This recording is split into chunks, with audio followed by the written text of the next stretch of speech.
এখানে নিয়ে নিয়েছি বেগুন, তার সাথে এখানে নিয়ে নিয়েছি আমি লঙ্কা চিড়ে, ধনেপাতা কুচি, রসুন কুচি, এখানে নিয়েছি আমি কালো জিরে, মৌরি, এলাচ, শুকনো লঙ্কা, এখানে টমেটো কুচি, পেঁয়াজ কুচি, নিয়েছি টক দই, এখানে নিয়েছি আমি গুঁড়ো মশলা, নুন, জিরে গুঁড়ো, ধনে গুঁড়ো, লঙ্কা গুঁড়ো, হলুদ গুঁড়ো, আর এখানে নিয়েছি নুন, চিনি, হলুদ গুঁড়ো। এটা আমি এখন বেগুনের সাথে সুন্দরভাবে মিশিয়ে নেব। অনেক দিন হয়ে গেল, 2-4 দিন ভিডিও ছাড়তে পারিনি, আমার একটু অসুবিধে ছিল বলে। তো আজ থেকে আবার শুরু করলাম রান্না। তো দেখুন এখানে আমি সুন্দর করে মাখিয়ে নিয়েছি, কিছুক্ষণের জন্য এটা আমি রেখে দেবো। তারপরে এখানে আমি গ্যাস জ্বালিয়ে নিলাম, কড়াই বসিয়ে দিলাম, কড়াই যখন একটু হালকা গরম হয়ে যাবে এখানে আমি দিয়ে দিলাম সরষের তেল, যেহেতু আমি রান্নাটা করবো সরষের তেলে। তো আজকে আমি বানাচ্ছি বেগুন বাহার কিংবা বেগুন বাহারি, দই বেগুন, আপনি যেটা ভাবেন। তো এখানে দিয়ে দিলাম আমি শুকনো লঙ্কা, কালো জিরে, মৌরি আর 2টো এলাচ দিয়ে একটুখানি হালকা করে ভাজার পর আমি এখানে দিয়ে দিলাম রসুনগুলো কুচি, লম্বা লম্বা করে আমি রসুনগুলো কুচি করে নিয়েছি। দিয়ে রসুনটা আমি হালকা করে একটু ভেজে নেবো, যাতে রসুনের গন্ধটা চলে যায়, কিন্তু রসুনটা আমি একদম পোড়া পোড়া করব না। তার মধ্যেই আমি দিয়ে দিলাম বেগুনটা, দিয়ে আমি সুন্দরভাবে একটু নেড়ে নেব। তো আমার রেসিপি রান্নাগুলো যদি আপনাদের ভালো লাগে অবশ্যই চ্যানেলটি লাইক সাবস্ক্রাইব করে দেবেন এবং একটু শেয়ার করে দেবেন অন্যকে দেখার জন্য। কিছুদিন আমি প্রবলেমের জন্য ভিডিও বানাতে পারিনি, তো আবার চলে এসেছি ভিডিও নিয়ে, নতুন নতুন ভিডিও আবার বানাবো। মাসের প্রথমে শেষের দিকটা একটু আমার প্রবলেম থাকে, ওই জন্য আমি বানাতে পারি না, কারণ জিনিসপত্রগুলো কেনাকাটা করতে হয়। একটু ঢাকা দিয়ে আমি ঘিরে নিলাম, একটু ঢাকা দিয়ে রেখেছিলাম যাতে বেগুনটা একটু নরম হয়ে যায়। তার উপরে আমি দিয়ে দিলাম কাঁচা পেঁয়াজ, কেন আগে থেকে কাঁচা পেঁয়াজটা দিইনি, কেন সবসময় ভেজে নরম হয়ে গেলে ভালো লাগবে না, তাই জন্য আমি এখন দিলাম। একটু পেঁয়াজটা খুব বেশি ভাজবো না আমি, এর মধ্যেই দিয়ে দেবো আমি টমেটো। সবসময় ভাজাটা তো ভালো লাগে না পেঁয়াজটা, ওই জন্য আমি এখানে দিয়ে দিলাম টমেটো কুচি, বা টমেটো কুচিটাও আমি সুন্দরভাবে ভাজবো, দিয়ে মিশিয়ে নেব খানিকক্ষণ।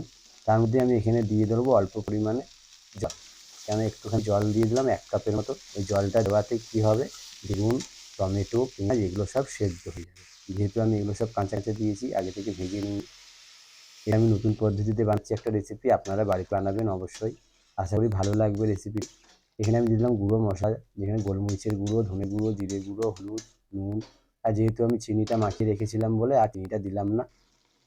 দিয়ে এটা আমি সুন্দরভাবে একটু কষিয়ে নেব, একটু ঢাকা দিয়ে দিয়ে কষাবো, যেহেতু আমি জলটা দিয়েছি সেই জলটা যেন পুরো শুকিয়ে কাদা কাদা হয়ে যাবে, একটু আলতা হাতে নাড়বে। এখানে আমি দিয়ে দিলাম এবারে টক দই, খুব বেশি ঘন ঘন নাড়বেন না, কারণ বেগুনগুলো সেদ্ধ হয়ে গেছে, হেঁটে যাবে। আর তার সাথে আমি বাটিটা ধুয়ে, দইটা ধুয়ে একটু জলটাও দিয়ে দিলাম। এবার সুন্দর করে এটা আমি নাড়ব, দেখবেন বাড়িতে ট্রাই করে খুব ভালো লাগবে। এটা আমি ভাত, রুটি, পরোটা সবার সাথেই খেতে পারবেন সুন্দর করে। দেখুন এবার আমি ওপর থেকে দিয়ে দেবো একটুখানি কাঁচা সরষের তেল, ওপর থেকে ছড়িয়ে দিলাম, যাতে সুন্দর একটা গন্ধ বেরোয় এবং ভাল লাগে গরম ভাতের সাথে। আর ওপর থেকে আমি দিয়ে দিলাম ধনেপাতা কুচি আর লঙ্কা চেরা, এগুলো আমি দিয়ে দিলাম। দিয়ে আবার একটু আমি নেড়ে নেবো, খুব বেশি আর করবো না, তাহলে ধনেপাতার গন্ধটা চলে যাবে। এটা গরমে গরমই এটা হয়ে যাবে, ধনেপাতাটা নরম হয়ে যাবে। তো আশা করছি আজকের রেসিপিটি আপনাদের খুব ভালো লেগেছে, আর আমার চ্যানেলে যদি কেউ নতুন হয়ে থাকেন অবশ্যই চ্যানেলটি সাবস্ক্রাইব করে দেবেন দয়া করে।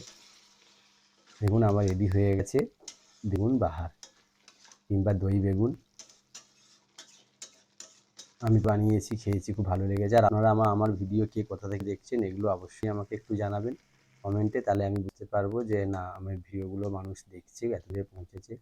আমি সাজানোর জন্য ওপর থেকে দিয়ে দিলাম লঙ্কা 2টো চেরা আর ধনেপাতা কুচি, যাতে একটু দেখতে ভালো লাগে। দেখুন রেডি হয়ে গেছে আমার বেগুন বাহারি। সবাই ভালো থাকবেন, সুস্থ থাকবেন, নমস্কার।